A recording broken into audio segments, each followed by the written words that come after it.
Aloy, it appears that we have some interesting new guests. I'm glad to see you're okay, though. I heard you gave the Tenakth something to talk about. I was half expecting you to burst in through the ceiling riding a sunwing. Sorry to disappoint. There is something I'd like to discuss. It's about the land gods. If you have time, that is. You said you wanted to talk about the land gods? I think there's a way to heal them so that they'll once again provide Plainsong with grain. Gaia gave me a set of instructions.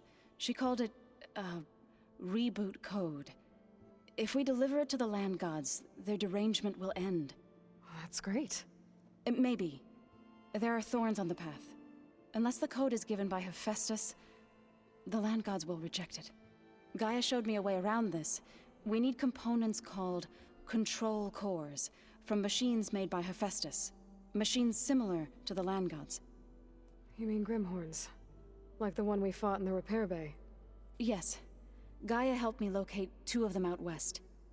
So, kill the machines, get the control cores, then use them to adapt the reboot code into something the land gods will obey? If all goes well. But taking down 2 Grimhorns won't be easy. We'll do it together. Bless you, Aloy. I'll send you the location of the machines.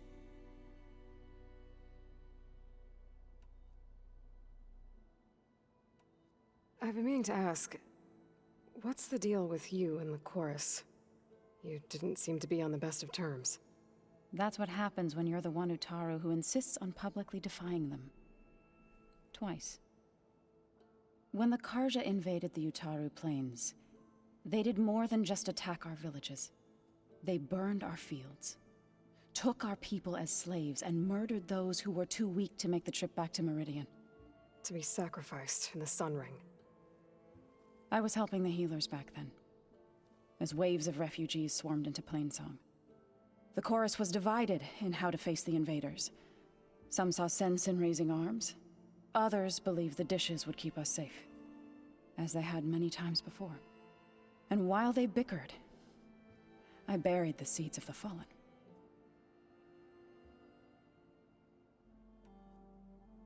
It couldn't have been easy.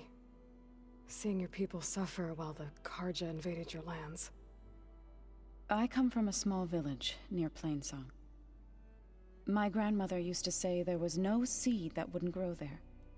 I moved to the dishes when I decided to apprentice as a healer. When the Red Raids began, I thought about going back. But the injured kept pouring into Plainsong, day after day. So I kept putting it off. One day, I woke up to hear a Karja raiding party had ransacked my village during the night. I rushed there with the healers to help the survivors, but there weren't any left. The smell of burning flesh haunts me to this day. I'm sorry, Zoe. I made it a point to appear before the chorus as soon as we returned, to demand that we take a stand against the invaders. I was denied. So I left to fight on my own. You said you set out to fight the Karja alone? I did. But it turned out I wasn't the only one. News of my disagreement with the chorus spread through the plains. Before I knew it, I had more than a dozen Utaru warriors ready to follow me into battle. We knew we couldn't take on the Karja armies head-on, but we also knew the lay of the land better than they did. We ambushed smaller raiding parties, sabotaged their supply lines, and hit their encampments at night. Sounds like you were a force to be reckoned with. Enough that the Tenakth took notice. When the clans began to push the Karja back east, they let us join their ranks. We chased the enemy all the way to Barren Light. You said you were at Barren Light when the Tenakth defeated the Karja? Tenakth marshals climbed the cliffs of the Daunt under cover of night, then attacked from the other side. Before we knew it, the gates were open, and the full force of the clans burst through. What happened next was not something I like to remember. When all the dust and blood settled, I smelled it again. The stench of burnt flesh. Our enemies defeated.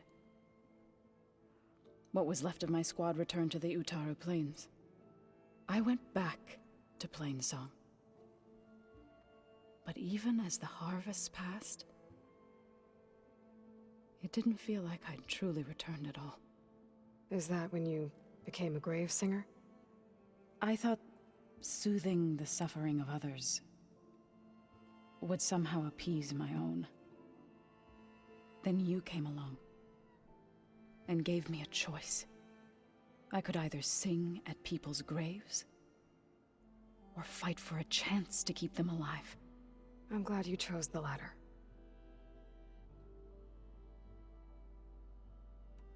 So, how does a tribe like the Utaru manage to maintain the peace with warriors like the Tenakth?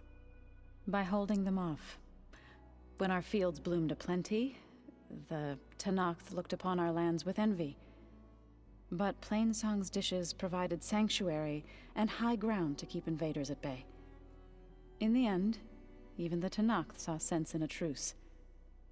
The Utaru promised to provide the Tenakth with food from our crops every year. In exchange, the Tenakth would relinquish one of their own, a veteran, to train the Utaru in combat. This custom was abandoned a few years after the derangement. But some veterans still remain in the plains. I believe I've met them already.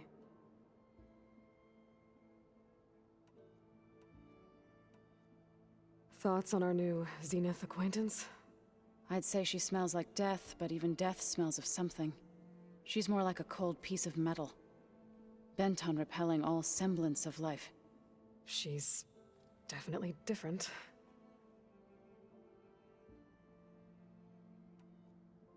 Have you talked to any of our new friends?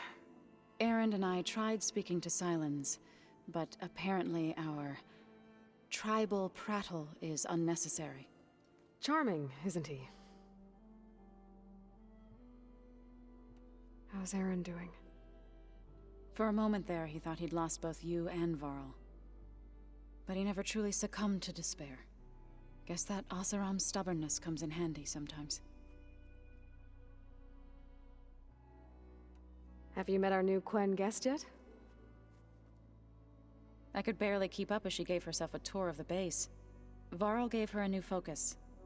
Though when he told her she was free to access all the data we have here, she turned so pale I thought she'd faint on the spot. We showed her to the archive room so she could see for herself. She hasn't left the place since. That sounds like Alva.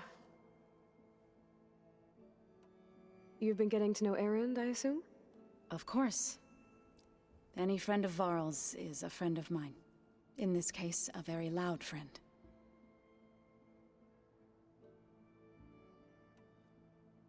Is there anything I can help with around here? Hmm? Oh, no. We're doing fine. Are you okay? You and Varl were friends for quite a while. I like to think so. I was wondering, what do you know about his mother? Oh. That bad, huh? Why do you want to know? He spoke of his sister, Vala, but I noticed he avoided talking about his mother. She's the war chief of the Nora. Best warrior the tribe's ever known. Tougher than a Thunderjaw. She could be pretty harsh at times. I see. That must have been hard on him. Thank you for telling me. I feel silly. I was never able to ask Varl directly. I wouldn't worry about it. He was probably afraid Sona would scare you off. I would have liked to see her try. Maybe I can meet her someday. When all this is over. I think that can be arranged. You ever play that board game Aaron set up? Strike? I'm the one who gave it to him. I was hoping it'd distract him enough to spare us that ruckus he calls death metal. No such luck. How are things with everyone? Slightly quieter. Aaron's been busy scouring data on his newest obsession. Apparently the old ones wrestled machines as some kind of performance. Called it metal versus meat. A must-see battle between steel and flesh, as Aaron likes to put it. You'd think we have enough of that going around as it is. Ready to head over to the Zenith base? Whatever comes, we will endure. You look like you have something on your mind. We're going to war soon. And war is something I promised myself I'd left behind in the Red Raids. But the more of your data I go through, every voice I hear, every word I read from our ancient past, it makes me realize just how much life was given so that ours could flourish. Fighting for that gift, it's our responsibility. If we fail, it was all for naught. Helps to know you're not alone. For a moment there, you sounded like Varl. I don't know what you're talking about. What are you going to learn next? I'm not sure. Last time I spoke with Gaia, I asked her for suggestions, and she brought up data you found on something called a museum? From what I gather, the old ones would store knowledge in them for all to see and learn from, like you've done here for us. Maybe one day more people will be able to use this place to learn the way we have. That sounds crowded, but nice. Read anything interesting lately?